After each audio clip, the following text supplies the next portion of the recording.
जी गुरु महाराज जी की जय हो।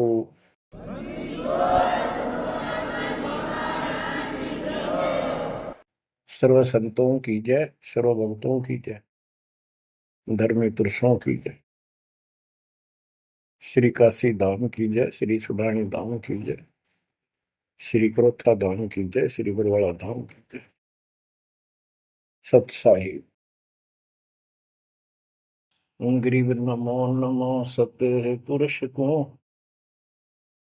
नमस्कार गुरु की नहीं, सुर नर मुनि जन साधुआ,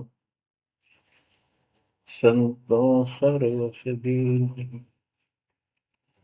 सतगुरु साहिब संत सब, दंडवतम प्रणाम, आगे पीछे मध्य हुए, किनको पूर्व। कबीर सतगुरु के उपदेश का, सुनिया एक विचार, जय सतगुरु मिलते नहीं, जाते नरक द्वार। नरक द्वार में दूत सब, करते खेचा तान, उनसे कभू नहीं छूटता, फिरता चारों खाने।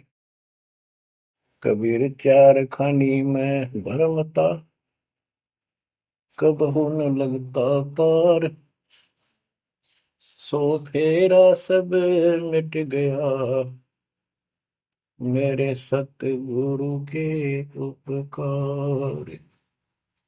जय जय सतगुरु मेरे की, जय जय सतगुरु मेरे की, सदा साहिबी सुख से वसियो,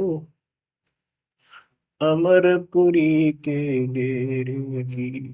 जय जय सतगुरु मेरे की, जय जय सतगुरु मेरे की, सदा साहिबी सुख से वसियो, सतलोक के डेरे। बच्चों, उस सतलोक की याद आती है, और जिस कारण से ये वाणी याद आती है तो शुक्र मनाया जाता है। आत्मा शुक्र मनाती है कि तुम तो सुख से जीवो, हमने तो कर्म फोड़ लिए, हम तो अपने कर्म भोग रहे हैं। तुम लक्की थे, समझदार थे, इस दुष्ट की बातों में नहीं आए। निर्विकार निर्भय तू ही, और सकल वैमान, जी साधो और सकल वैमान, सब पर तेरी साहिबी, सब पर तेरी साहिबी, तुझ पर साहिब ना, निर्विकार निर्भय। आप अमर कथा सुन रहे हो, सत्यनारायण कथा सुन रहे हो, और आप कहीं भी बैठे हो, दाता ने कैसी दया कर दी। चलते फिरते बैठकर परमात्मा का गुणगान सुनो। बच्चों, ये सत्संग जो है ये आध्यात्मिक पढ़ाई है, ये आध्यात्मिक शिक्षा है। इसको समझने के लिए भी काफी समय की आवश्यकता है। जैसे बच्चे स्कूल जाते हैं, यानी 15-16 वर्ष तक तो वो टोटली फ्री होते हैं, अपनी पढ़ाई करो, ट्यूशन लगवाओ, क्लास में पढ़ो। तो ऐसे करते करते वो विद्वान बन जाते हैं, डॉक्टर बन जाते हैं, इंजीनियर बन जाते हैं, और बड़ी बड़ी शिक्षाएं प्राप्त कर लेते हैं। इसी प्रकार आपको ये आध्यात्मिक लेक्चर अटेंड करते रहना चाहिए। संसारिक काम भी करो, शिक्षा ग्रहण भी करो, लेकिन ये शिक्षा साथ जरूर ग्रहण करो। इसके बिना सब व्यर्थ है।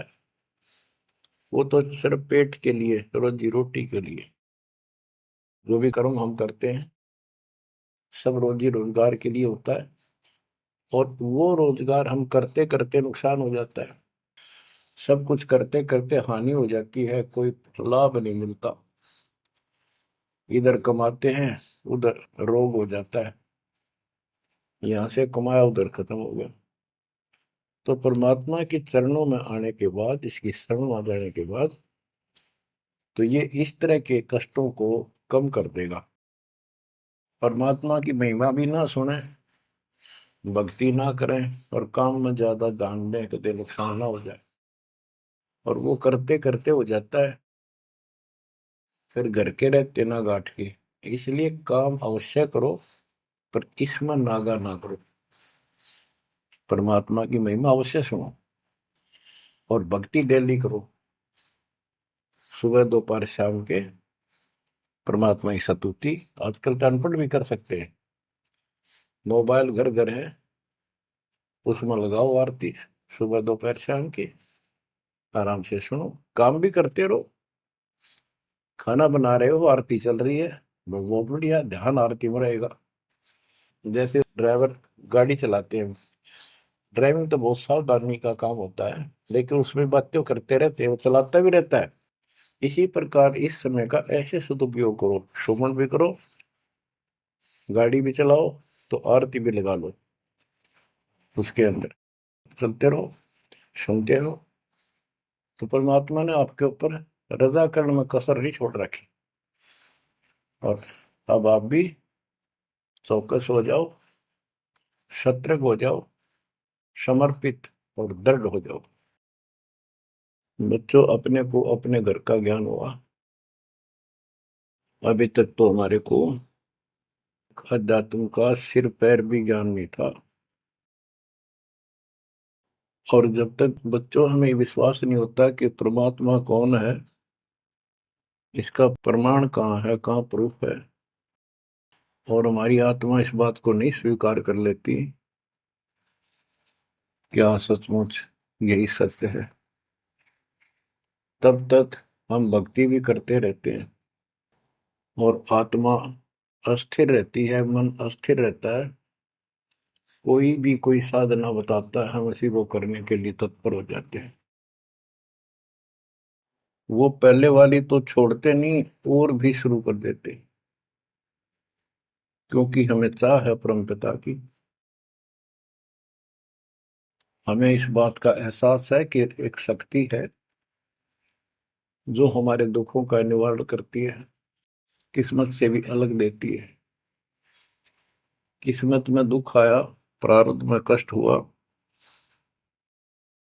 तो हम उसके निवारण के लिए किधर झाड़ फूक वालों के पास, कहीं हाथ दिखाने गए, कहीं पहाड़ों पर किसी ने बताया वहां गए, व्रत रखने को कहा वो रखा। हमने हर तरह से कोशिश की कि कोई सुख प्राप्त हो, ज्यादा धन प्राप्त हो, लेकिन ऐसा कुछ नहीं हुआ। वैसे कभी इत्तेफाक से कोई दाव लग गया, कोई हटकर कोई ऐसा लाभ होता दिखा हो गया, वो होना तो था कर्म का, प्रारब्ध में आ गया कोई, और वो सूत बैठ गया। और हम और दृढ़ हो गए उन्हीं पूजाओं पर, उन गलत साधनाओं पर जो गीता में मना कर रखा है। दास अपनी बताता है, ये आपके साथ भी अवश्य हुई है, आपको अब एहसास होगा। जैसे दास बचपन से रामकृष्ण और विशेषकर विष्णु जी का, कृष्ण जी का विशेष भक्त रहा है, इसके साथ हनुमान जी के प्रति भी लगन में, तड़प में, चाह में कोई कमी नहीं थी। इस कारण से मंगलवार का व्रत रखना, किसी ने बता दिया कि जिला राजस्थान में सालासर एक स्थान है जहां पर हनुमान जी का बहुत प्रसिद्ध मंदिर है और वहां जाने से सारे सुख हो जाते हैं। तो दास सिरसा सर्विस करता था। हरियाणा का एक शहर है, पंजाब से सटा हुआ डिस्ट्रिक्ट है।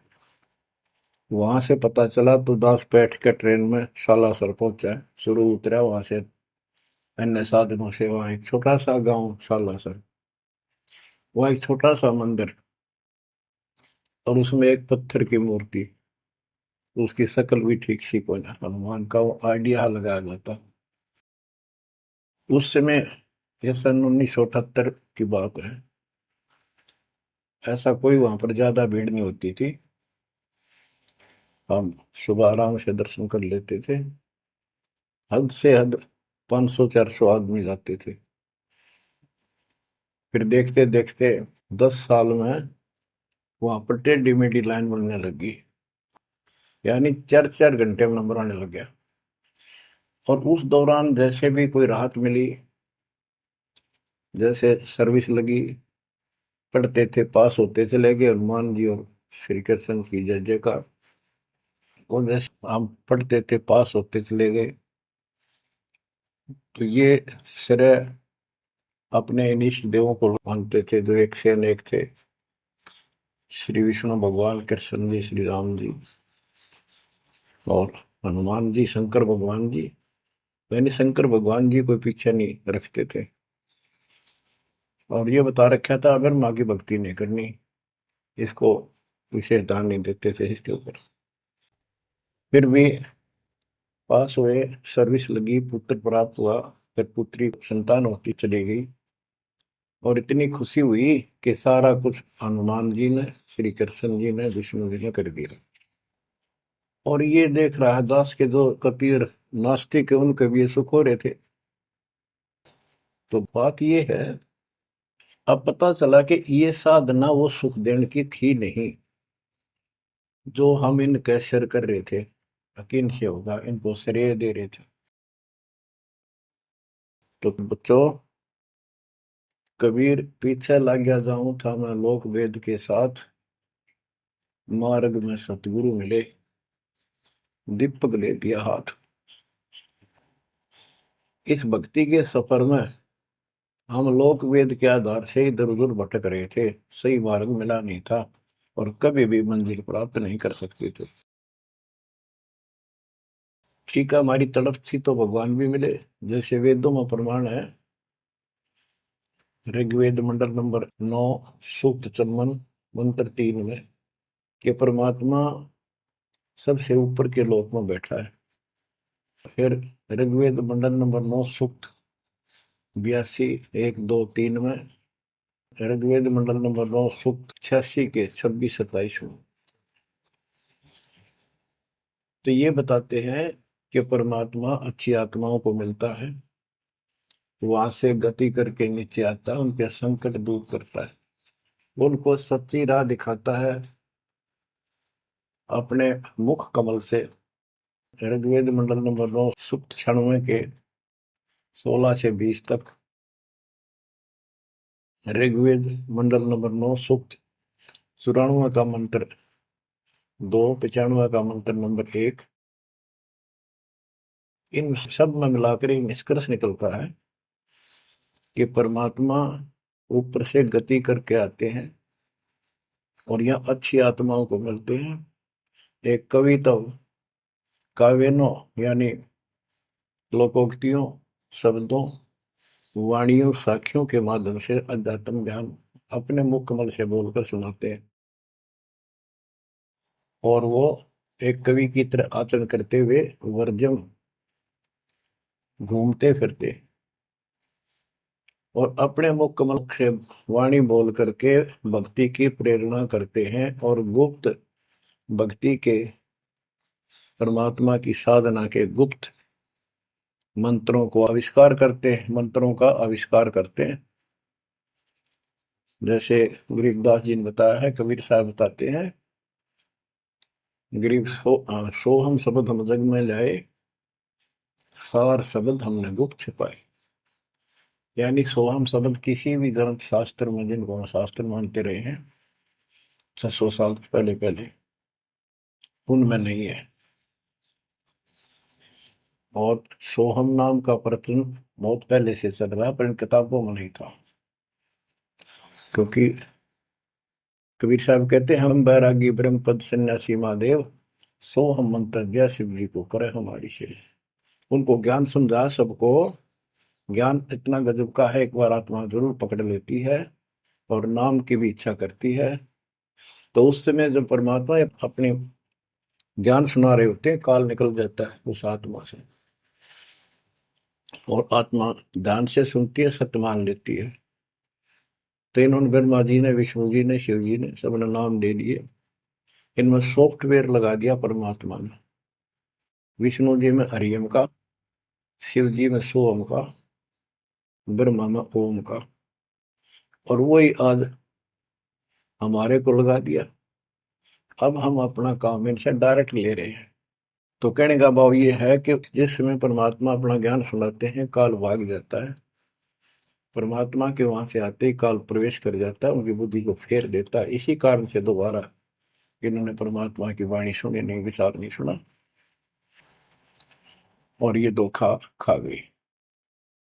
हमने भी बहुत बार धोखा खा लिया, शंखों बार हम ये कष्ट उठा चुके और ये धोखा खा चुके हैं। तो अपने भगवान को छोड़कर इन बकवादाम बने रहे। मानुष जन्म पाएकर खोवे, सतगुर विमुखा युग युग रोए। बच्चों, गिरीश सतगुर संगत छोड़कर लाख वर्ष जप कीन, इंद्रिय क्रम ना मोक्ष होए, अरे काल के आदि। जैसे आपको बार बार समझाया जाता है कि सतगुरु से विमुख होने के बाद हम आज से 600 वर्ष पहले परमात्मा से विमुख हुए थे। उसके बाद हम पता नहीं किन किन धर्मों में जन्मे, कभी भक्ति की कभी ना की। भक्ति करते थे और भक्ति ही नहीं थी, लेकिन मालिक फिर भी हमें उन प्रत्येक मानव शरीर में मिले हैं और सच्ची राह दिखाई है। हमने कुछ दिन की साधना अवश्य की है, फिर छोड़ दी, और जिसके कारण परमात्मा हमें चार्ज कर गए। उस चार्जिंग के कारण आज तक आपके हृदय में मालिक की चाह और भक्ति की तरफ बनी हुई थी, और मनुष्य जीवन मिलते रहे। क्योंकि हम 600 साल पहले गुरुद्रोही नहीं हुए थे, सतगुरु विमुख हो गए थे।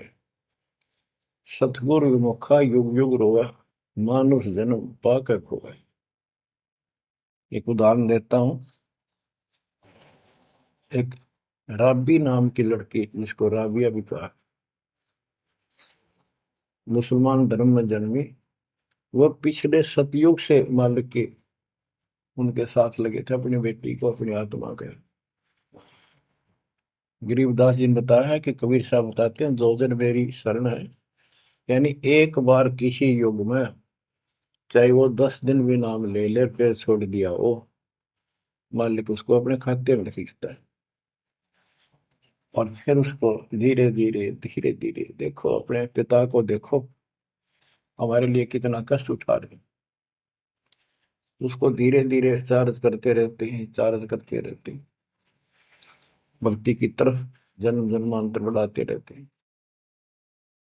उसी कर्म अनुसार, उसी क्रिया में वो लड़की आत्मा राबी बनी हुई थी। तो लड़की मुसलमान घर में जन्म था, 12-13 साल की बेटी थी, भेड़ बकरियां चरा रही थी।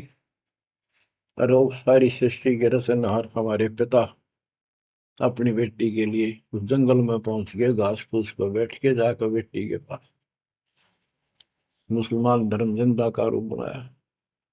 हमारे अंदर एक धर्म कर्म की ये भी एक समस्या है कि हम अपने धर्म वालों को महत्व देते हैं, दूसरों से नफरत करते हैं। ये काल की चाल है।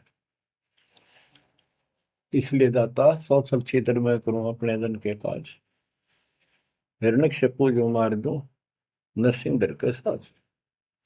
अब्राहिम सुल्तान दम के बंदी बन के चले गए, एक नौकरानी बन के चले गए। क्या पड़ा था उनको? कोरडे खाए, नौकर बने। अपने बच्चे को नरक से निकालने के लिए, ये तुम बालक को बुद्धि छोटी है, बच्चे की बुद्धि इतना काम नहीं करती, इस ज्ञान से आपकी बुद्धि विकसित होगी। आप कुछ दिनों में संकेत समझने लग जाओगे। अब जैसे रबी को मालिक ने समझाया, तो बच्चों, परमात्मा अपनी उस बेटी, उस आत्मा के, राबिया के पास जाकर बैठ के जंगल में गर्मी सर्दी घास फूस के ऊपर बैठ के और उसको समझाने लगे, बेटी भक्ति किया करो। तो बच्ची थी, जैसे उस धर्म के अंदर जन्मी थी, उसमें जो साधना बताते थे उसको कहती कि हम करते हैं, ऐसे करते हैं, नमाज करते हैं, ईद बकरीद मनाते हैं। तो परमात्मा ने उनको काफी समझा, कई दिन लगातार जाते रहे, ये चले जाते फिर आ जाते। अंत में लड़की ने स्वीकार कर लिया, भगवान मुझे वो सच्चा राह बता दो जिससे मोक्ष मिले। परमात्मा ने उनको मंत्र दिए, ये मंत्र दे दिए पांचों, लेकिन ये नहीं बताया ये किस किस के हैं, क्योंकि इसके बताने की जरूरत भी नहीं है। या तो चाबी है, किसी भी खजाने की है या कोई और सामान वाले की है, उस ताले के लाओ, खुल जाएगा और उसमें जो सामान है आपको मिल जाएगा। फिर भी याद होना आवश्यक है कि ये इसमें यूं सामान है, इसमें ये सामान है। तो लड़की ने कुछ दिन मालिक की साधना की, 4 वर्ष। उसके बाद समाज के दबाव में शानी होगी, उसने यहाँ तक फैसला कर लिया कि ये तो संस्कार बढ़ते चले जाते हैं, शादी ही नहीं कराऊंगी, विवाह नहीं कराऊंगी। उसने निकाह करने से मना कर दिया। माँ बाप ने कोशिश की, लड़की जवान होगी, लेकिन बिल्कुल स्पष्ट शब्दों में कह दिया, मैं विवाह नहीं करूंगी, मैं अल्लाह खुदा को प्राप्त करूंगी। माँ बाप परेशान हो गए कि बच्ची है, इसने तो जिद लगा ली, और इसका जीवन कैसे पार होगा, कैसे पास होगा, तो हो ही नहीं सकता। बच्चों ने कहा, बेटी या तो निकाह कर लेना, हम दोनों मरेंगे। लड़की ने सोचा, चल माता पिता की हत्या का क्यों सिर पर दोष लूं, आगे अपने पति से बात कर रहे हैं। निकाह हो गया। मुसलमानों के अंदर लड़की से अपनी राय पूछी जाती है विवाह के समय कि क्या आपको ये विवाह मंजूर है, निकाह कबूल है। लड़की यस कर देती है तो विवाह होता है, न तो नहीं होता। ये स्वतंत्रता बेटी को है। उसने यस कर दी, विवाह होगा। उनका पति बहुत बड़ा अधिकारी था, अफसर था, साहब था। मुसलमानों में एक से अधिक विवाह भी हो जाते हैं, सामान्य बात है। तो उसने यही विचार किया था कि तो शादी और कर लेगा, वहां दबाव बनाऊंगी, ना तो मर जाऊंगी और क्या इलाज है। तो उसने अपने पति से अपना उद्देश्य बता दिया, मैं भक्ति करना चाहती हूँ, मेरी कतई तमन्ना नहीं है कोई शादी और बच्चे पैदा करने की। यदि आप मेरे साथ जबरदस्ती करोगे तो मैं सुसाइड करूंगी। उनका पति भगवान से डरने वाला मुसलमान था, वास्तव मुसलमान था। उसने कहा, राबिया, आपने निकाह कबूल क्यों किया, ये बता। उसने कहा कि मेरी मजबूरी थी, मेरे माता पिता मर जाते, मैं वो दोष नहीं लेना चाहती थी। उनका भी काम बन गया। कि आप बताओ आपका क्या इरादा है। मेरा फाइनल है, या तो मौत या अपनी भक्ति करूंगी। इतना दृढ़ विश्वास देखकर उसने कहा कि राबिया, कोई बात नहीं, आप भक्ति करो, मैं अल्लाह के मार्ग में बात नहीं बन सकता। मैं भी भगवान से डरने वाला हूँ, लेकिन जैसे आपकी लोक लाज के कारण आपके पिता की समस्या प्रबल थी, इसी प्रकार समाज हमारा भी है, लोक लाज हमें भी है। आप मेरी दृष्टि में, मेरी तरफ से तो मेरी सिस्टर होगी, समाज की दृष्टि में मेरी वाइफ बनकर रहना होगा। वो बोली, मुझे मंजूर है। उसके लिए अलग व्यवस्था कर दी, अपनी भक्ति कर, किसी चीज की कमी नहीं आने देंगे। उसने अपनी और शादियां कर ली। अब वो 50 साल की होगी। सब देखा कि ये तो बिल्कुल देवी का रूप है, पलक भी उठाकर नहीं देखती। ये पिछले संस्कार थे, वह बैटरी चार्ज थी, उसमें चाह थी, आगे बैटरी लगी नहीं है, धीरे धीरे नष्ट होगी। या रोड मारा काल मारी, ये बहुत बड़ा षड्यंत्र है। सतगुरु कबीर साहब ने इसको कोई खोल नहीं सकता, इसे बचा भी नहीं सकता। इसलिए सतगुरु की शरण नहीं छोड़नी चाहिए। उसने अपने पति, जो संसारिक दृष्टि के पति से कहा कि मैं हज करने जाना चाहती हूँ। उसने कहा अच्छी बात है, जाओ, और कोई व्यवस्था ऊंट घोड़े की करवा देता हूँ, उस पर आराम से बैठ कर जाइए। बोली नहीं, मैं पैदल जाऊंगी, क्योंकि ये आस्था हमारी भगवान के प्रति अहंकार में नहीं, ऐसे जावा तो और बढ़िया है, ये वो शुरू से धारणा है। उस समय साधन भी नहीं होते थे, ऊंट घोड़े होते थे, रेगिस्तान में ऊंट ही चलते थे। वो बोली नहीं, मैं पैदल जाऊंगी। राबिया पैदल जा रही थी, रास्ते में कुआं था, उसमें बाल्टी और रस्सा नहीं था। एक कुतिया वहां पर बहुत बुरी तरह रो रही थी, कभी कुएं की तरफ जा रही थी, राबिया के चरणों की तरफ आ रही थी। वो समझ गई कि प्यासी है और साथ में बच्चा है, मरेगी की बच्चे भी मरेंगे। आओ देखा ना ताओ देखा, दया बिना दरवेश कसाई। वो दरवेश थी, संत थी, दयालु थी, असली मुसलमान थी। उसने अपने बाल पाड़े सिर के, रस्सी बनाई लंबी, वो 100 फुट नीचे पानी होता था, और फिर अपने कपड़े निकाल कर शरीर के उसके बांध कर नीचे भिगो के बाहर टपकाए। निचौड़े एक मटके के टूटे हुए पात्र में कुतिया ने जी भर का पानी पिया, और लड़की ने अपने जो सिर के बाल पाड़े, थोड़ा बहुत खून निकला था, रक्त, ब्लड को साफ किया, कपड़े पहन लिए, मक्का के लिए चलने लगी। वो मंदिर उठ के मक्का कुएं के साथ आकर खड़ा हो गया। लड़की ने तो जाना ही मक्का में था, एकदम प्रवेश कर गई। उधर इब्राहिम सुल्तान दम की पहले बॉडी में वो आत्मा गई हुई थी, क्योंकि परमात्मा उनको भी प्रेरित करते हुए आ रहे थे। जो इब्राहिम सुल्तान दम बाद में सम्मान बना, तो जिनको ये ज्ञान हो जाता था, वो अपने धार्मिक मेलों में जरूर जाते थे औरों को समझाने के लिए। तो इब्राहिम सुल्तान अब्दुल गालिब आत्मा वहां गई हुई थी, लोगों में चर्चा हुई, वे मक्का गया कहाँ, हद होगी, मंदिर ही नहीं है यहाँ पर। तब इब्राहिम सुल्तान अदम कहता है, गरीबदास जी बताते हैं, सुल्तान अदम मक्के गया, मक्का नहीं मकान, गया रांड के लेन को यूं कह अदम सुल्तान। लोग बोले रे क्या बोल रहा था, फिर इतने में वो मक्का वापस आ जाता है, और उसमें से राबिया निकली। राबिया देखी, लोग भाग कर प्रवेश किया, देखा तो एक राबिया ने, एक लड़की, उसने अपना परिचय दिया। पूरे मुसलमान समाज में ये बात फैल गई, चर्चा का विषय बना कि भक्ति हो तो राबी जैसी, भक्ति हो तो राबी जैसी, जिसके लिए मक्का उड़कर चला गया जहाज के समान, एयरप्लेन के समान। तो वह हज के लिए गए हुए व्यक्ति इब्राहिम सुल्तान से बोले, अरे भले आदमी, तो एक देवी को क्या कह रहा था, गया रांड के लेने को, नो कह तुम सुल्तान, एक नकमी आत्मा को यो मक्का लेने गया है। तेरा तो भाई दिमाग खराब हो गया, ऐसी देवी के बारे में ऐसे शब्द बोले, तुझे पाप लगेगा, दोजख में जाएगा।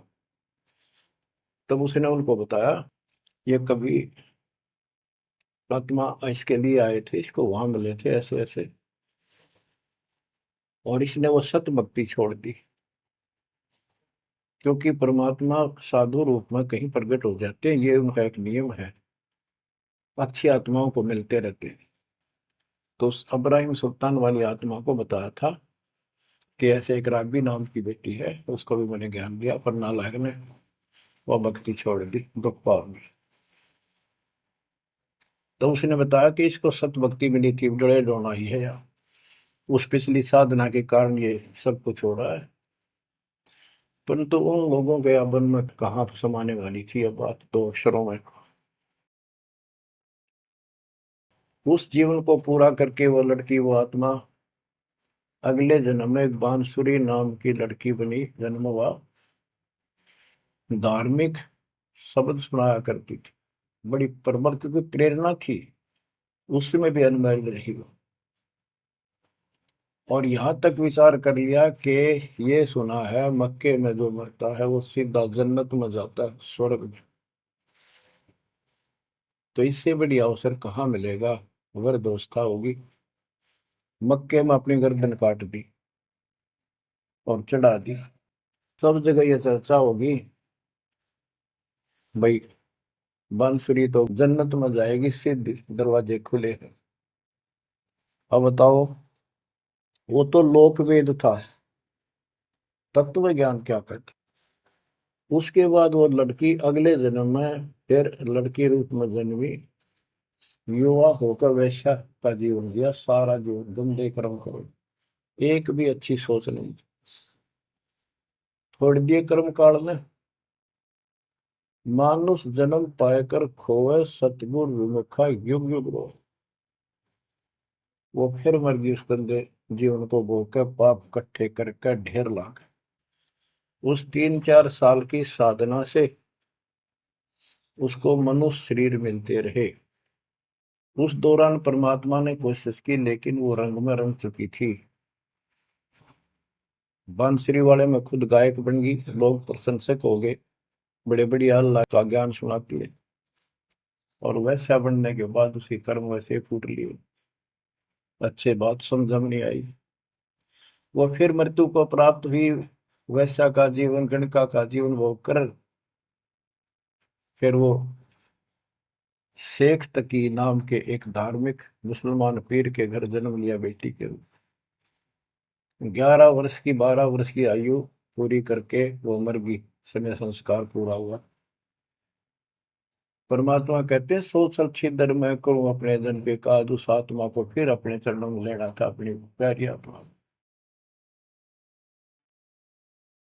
जो जन मेरी शरण है ताका हूं मैं दास, केल के लाग्या करूं जब लग धरती आकाश।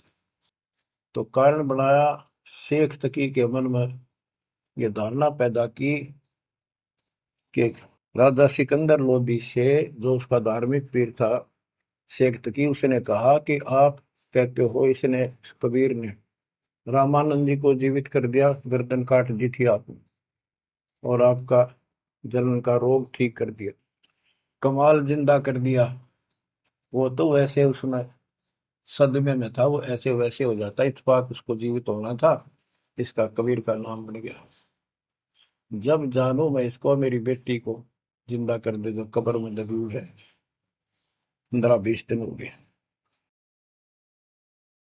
तो कबीर साहब से कहा गया, कबीर साहब ने कहा कि आसपास के लोगों को बता दो कि आ जाओ, एक कमाल होगा। उस शेख तकीर ने ढिंढोरा पिटवा दिया कि इसकी बेइज्जती हो तो छक्का हुआ है, मूर्ख बना रहा। उधर कबीर साहब ने कह दिया कि भाई खूब बुला लो, आसपास जितने बुला सकते हो, सबके सामने देखते हैं परमात्मा की क्या रजा होती है। हजारों व्यक्तियों के सामने कबीर साहब ने कहा, एक शेख तकी की बेटी जीवित हो जा। कब्र खुलवा दी, उसमें 100 पड़ा था। कहा एक शेख तकी की बेटी जीवित हो जा, लड़की नहीं जीवित हुई। फिर दोबारा कहा, फिर भी जीवित नहीं हुई। शेख तकी नाचन लग गया, खुल गई पोल डोंगी की, देखो ये बकवाद करता था, सुन लो भाई, है डोंगी पाखंडी झूठा। तो परमात्मा ने कहा कि शेख तकी तू कोशिश कर ले। तो और दूसरे बोले, जी ये कुछ करने दोगा होता था, अपनी बेटी ने कौन मिट्टी में दाबा है, आप पर दया करो। तब कहा है कबीर की बेटी जीवित हो और बाहर आ बेटा, इतना ही कहना था। सारा शरीर में कंपन हुई, डेड बॉडी जीवित होगी, और उठ के बेटी बाहर आ गई, मालिक के चरणों में मस्तक टेका। 1.5 घंटा तक अपनी पिछली गलतियां और कबीर भगवान की समर्थता सबके सामने बताई और कहा कि ऐसे ऐसे मुझे ये भगवान मिले थे अल्लाह, ये खुद अल्लाह अकबर हैं, पूरी सृष्टि के रचने वाले, सबके दुख दूर करने वाले। मेरे कर्म फूट गए, मैं इनको छोड़कर ऐसे ऐसे गंदे जीवन जी के मैं आज फिर इनकी कृपा हुई, मैं कोई मनुष्य जीवन शेष नहीं था। पशु पक्षी बनने वाली लाइन में खड़ी थी, ये परमात्मा वहां पहुंचे और धर्मराज के दरबार से मैं मुझे पेश किया, वहां से मेरे कागज निकाल दिए और मुझे साथ लेकर यहाँ के छोड़ा है। बोलो सतगुरु देव की जय हो, बद्दी छोड़ कबीर साहिब की जय हो।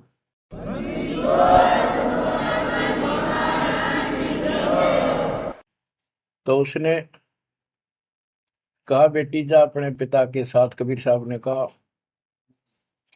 शेख तकी के साथ। वह बेटी बोली मुझे अपना पिता मिल गया, अपना मालिक मिल गया, इस कर मेरा संस्कार इतना ही था। आप मेरे पिता हो, सारी सृष्टि के मालिक हो, मैं तो आपके साथ रहूं। अपने गुरु के मैं संग संग होली, अपने गुरु के मैं संग संग होली, सखेरे मोहे नेकन आई लाज, आज मोहे गुरु दर से दिखाए। बच्चों यह बात तो बनेगी ऐसे ही। पानी कहते, देसी कहावत है, पानी तो झील में नीचे के स्थान पर आके ही टिकेगा। वैसे पलट में कितना ऊंचा चढ़ जाए लेकिन टिकेगा वहीं आके। मन का तूफान बकवादों का, कहीं धक्के खा लो आके बात बनेगी सतगुरु शरण। तो कहते हैं गरीबदास जी का है, गरीब सतगुरु संगत छोड़कर लाख वर्ष जबकि इंद्रिय कर्म ना मोक्ष हो, रहे काल के अच्छी है। सतगुरु पूर्ण संत की संगत छोड़कर चाहे लाख वर्ष तक ये जप करते रहियो, चाहे ये जाप करते रहना, इसका कोई यूज नहीं होगा, क्योंकि कनेक्शन कट चुका होगा, मर्यादा भंग होगी। गुरु बिन माला फेरते, गुरु बिन देते दान, गुरु बिन दोनों निष्फल है, वो व्यर्थ जाएंगे। बच्चों परमात्मा हमारे लिए भटक रहे हैं, इन पिछली गलतियों से सबक लो, इनको फिर से ना दोहराना।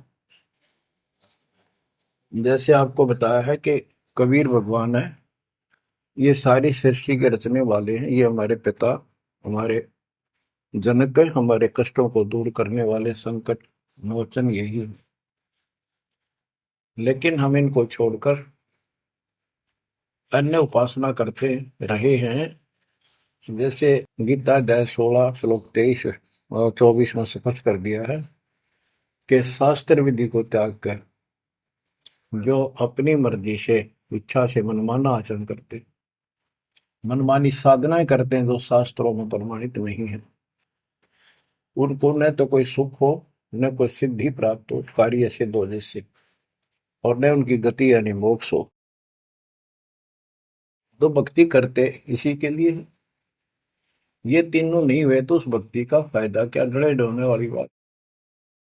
तो बच्चों आपको बताया, सभी वेदों और ग्रंथों से सिद्ध कर दिया कि कबीर भगवान है। वेदों को तो पूरा विश्व मानता है और हिंदू समाज तो इस पे कुर्बान है। उसके बाद दूसरा नंबर गीता, वेदों से भी प्रथम आ चुकी है वर्तमान में, क्योंकि इसमें ज्ञान बिल्कुल संक्षिप्त में और बहुत तीर्थाई सीरीज में, तो इसलिए इनमें सबसे आपको प्रमाणित कर दिया कि कौन सी भक्ति करनी है, कौन सी ना करनी है। गीता अध्याय श्लोक 23 में तो 16 के 23 में तो बता ही दिया कि शास्त्र विधि को त्याग कर मनमाना करते उनको कोई यूज नहीं। 24 में कहा कि इससे तेरे लिए अर्जुन शास्त्र ही प्रमाण है, कर्तव्य जो साधना करने योग्य है और अकर्तव्य है, जो ना करने वाली है, इन्हीं के आधार से करो। गीता अध्याय 9 श्लोक 25 में कहा कि भूत पूजने वाले भूतों को प्राप्त होंगे, पितर पूजने वाले पितरों को प्राप्त होंगे, देवताओं की भक्ति करने वाले देवताओं को प्राप्त होंगे, और मेरी भक्ति करने वाला मुझे प्राप्त होगा। अपनी साधना का पूरी गीता में 8वें अध्याय के 13वें श्लोक में एक मंत्र बताया है, ओम इति एक अक्षरम, ओम इति एक अक्षरम व्यवहारण माम मम ब्रह्म अनुसमरण। ओम इति एक अक्षरम मम मम ब्रह्म यह प्रयाति तजन देव से याति प्रभाव। मुझ ब्रह्म का केवल एक ही मंत्र है जिसका जाप करना अंतिम सांस तक जो इसकी साधना करता है वो मेरे से इस ओम से प्राप्त होने वाली गति को प्राप्त होता है। वो गति कौन सी है, इसके लिए आपको, क्योंकि ये एक लेक्चर है, पीरियड है जो दास आपको दे रहा है, और इसमें टीचर पहले दिन से लेकर 1 साल तक यह पढ़ावा है, तब जाकर के बच्चों के दिल में स्वभावत है 100 बार पढ़ा ले तो भी पढ़नी पड़ती है, तभी उसके ऊपर विश्वास उतर जाता है, वो हृदय में जम जाती है। श्री देवी भागवत के 6ठे स्कंद में हिमालय राजा को वो देवी का परम भगत था, कुछ बातें नहीं हो रही थी, तो उसने कहा मुझे मोक्ष दो, धन तो बहुत दे दिया आपने, तो उसने कहा मोक्ष, ये झूठ बोले न ज्ञान तहनी, और उस भक्ति का ज्ञान इनको, क्योंकि इन्होंने वो खत्म कर दिया जो मूल ज्ञान था, सूक्ष्म वेद का वो पार्ट हिस्सा। तो इसने कहा कि ओम का जाप कर, राजा हिमालय से श्री देवी ने कहा, दुर्गा ने, ओम का जाप कर और सब बात छोड़ दे, वो ब्रह्म दिव्य आकाश रूपी ब्रह्म लोक में रहता, उस ब्रह्म को प्राप्त हो जाओगे, तुम्हारा कल्याण हो। गीता अध्याय 8 श्लोक 16 में बताया है कि ब्रह्म लोक में गए वे भी सब पुनरावृत्ति में है। गीता चारों वेदों का सारांश है, ये वेद है, जितना इसमें वेदों वाला ज्ञान है वो सत्य है, कुछ काल ने अपना मिलावटी किया है, वो अलग दिखाई देता है, वो केवल युद्ध कराने के लिए अटकलबाजी इसने की है, और बीच में अपना तड़का भी लगाया है, वो साफ निर्णय हो गया, क्योंकि सूक्ष्म वेद सब कुछ है, उससे सभी छट गया अलग अलग से, ये गलत है ये ठीक है। तो ब्रह्म लोक में गए वे भी पुनरावृत्ति में पुनर्जन्म होता है। गीता अध्याय 4 श्लोक 5 में इसने स्पष्ट कर दिया, अर्जुन तेरे मेरे बहुत जन्म हो चुके हैं, तू नहीं जानता नहीं है। गीता अध्याय 2 श्लोक 12 में यही 10 के 2 में बताया कि मेरी उत्पत्ति तो हुई है, लेकिन ये ऋषि देवता नहीं जानते, क्योंकि ये मेरे से उत्पन्न हुए। फिर उस ज्ञान को, जैसे जहां से शुरुआत हुई थी कि परमात्मा सतलोक से सबसे ऊपर के लोक में रहता, वहां से चलकर गति करके आता है, अपना सच्चा ज्ञातम ज्ञान खुद बोलकर बताता है। गीता अध्याय 4 श्लोक 32 में, ये कोड वर्डों में है गीता ज्यादातर, उसमें बताया कि जो ज्ञान ब्रह्मणे मुखे सचिदानंद घन ब्रह्म ने अपने मुख कमल से बोली वाणी में बोला है, उस वाणी में संपुष्टार के साथ लिखा है, उससे ये पूर्ण मोक्ष होगा, फिर कभी जन्म मरण नहीं होता। उसके बारे में चौथे अध्याय के 34वें श्लोक में कहा है कि उस ज्ञान को तत्वदर्शी संतों के पास जाकर समझ, उनको दंडवत प्रणाम करने से, कपट छोड़कर उनकी सेवा करने से वो तत्वदर्शी संत जो तत्व ज्ञान का उपदेश करेंगे। गीता अध्याय 15 श्लोक 1 में स्पष्ट कर दिया है, जो इस उल्टे लटके हुए संसार रूपी वृक्ष की के सभी विभाग का नारा नारा ज्ञान बता देता है, सभी विभागों का पार्षद सवेदवित वो वेद के तात्पर्य को जानने वाला है। गीता अध्याय 15 श्लोक 4 में कहा है कि उस तत्व ज्ञान के प्राप्त होने के पश्चात उस तत्व ज्ञान रूपी शस्त्र से इस ज्ञान को काट कर यानी तत्व ज्ञान को ठीक से समझकर उसके पश्चात परमेश्वर के उस परम पद की खोज करनी चाहिए जहाँ जाने